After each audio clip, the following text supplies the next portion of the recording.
কমপক্ষে ১ মাস পর শুরু হবে এইচএসসি ও সমমানের পরীক্ষা। বিভিন্ন থানায় পুলিশ হেফাজতে থাকা প্রশ্ন পুড়ে যাবার কারণে নতুন প্রশ্ন ছাপাতে কিছুটা সময় লাগবে বলে জানিয়েছে আন্তঃশিক্ষা বোর্ড।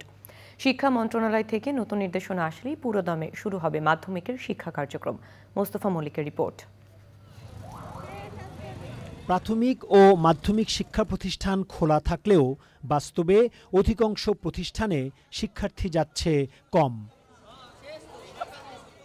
অন্তর্বর্তী সরকার গঠনের পর একজন উপদেষ্টা দ্রুত শিক্ষা কার্যক্রম শুরু করার কথা গণমাধ্যমে জানান। ঢাকা শিক্ষা বোর্ড বলছে, মন্ত্রণালয়ের নির্দেশনায় পরিস্থিতি স্বাভাবিক করার চেষ্টা চলছে। স্কুলের যে ষান্মাসিক পরীক্ষা, সেটা আমাদের ওই এনসিটিবি হয়তো একটা নতুন করে সময়সূচি নির্ধারণ করে তাদের ষান্মাসিক পরীক্ষাটা ঘোষণা করবে। শ্রেণী কার্যক্রম সেটিও যাতে স্বাভাবিকভাবে আমাদের শুরু করা যায়, আমাদের যে সমস্ত পরীক্ষাগুলো বন্ধ আছে সেগুলো আমরা শুরু করতে পারি, সেভাবে আমরা কাজ করছি।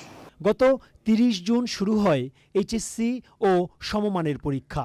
এই পরীক্ষা শেষ হওয়ার কথা ১১ আগস্ট। তবে কোটা বিরোধী আন্দোলন শুরু হলে পরীক্ষা পিছাতে থাকে।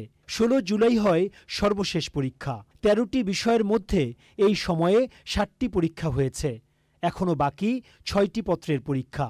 ব্যাপক সহিংসতার কারণে পুলিশ হেফাজতে থাকা প্রশ্ন পুড়ে যাবার কারণে তৈরি হয়েছে সংকট। আমাদের প্রশ্নের ট্রাঙ্ক কিছু কিছু জায়গায় রুডাস্ট্রোড হয়ে গেছে। আমরা সেগুলো আমাদের তো বিজি প্রেসে প্রশ্ন ছাপায়, সেখানে তাদের সাথে কথা বলেছি। আমরা আমাদের এই প্রশ্নগুলো নতুন করে ছাপানোর প্রস্তুতি নিচ্ছি। আমাদের প্রায় ১ মাসের মতো এই সময় লেগে যাবে আমাদের এই প্রশ্নগুলো কমপ্লিট করতে। আমরা ১১টি শিক্ষা বোর্ডে একইভাবে আমরা পরীক্ষাটা শুরু করব। আমরা আশা করছি যে আমরা ৩০ দিনের মধ্যেই আমরা এই পরীক্ষাটি শুরু করতে পারবো। অধ্যাপক তপন কুমার বলছেন, ধীরে ধীরে সবকিছু স্বাভাবিক হয়ে গেলে শিক্ষার পরিবেশও ফিরে আসবে। Mostafa Mallik, Channel i, Dhaka. বৃষ্টির দিনে আনন্দটা একটু বেশিই জমুক, আর আনন্দ আয়োজন মানেই চাষি সুগন্ধি চিনি গুঁড়া চাল।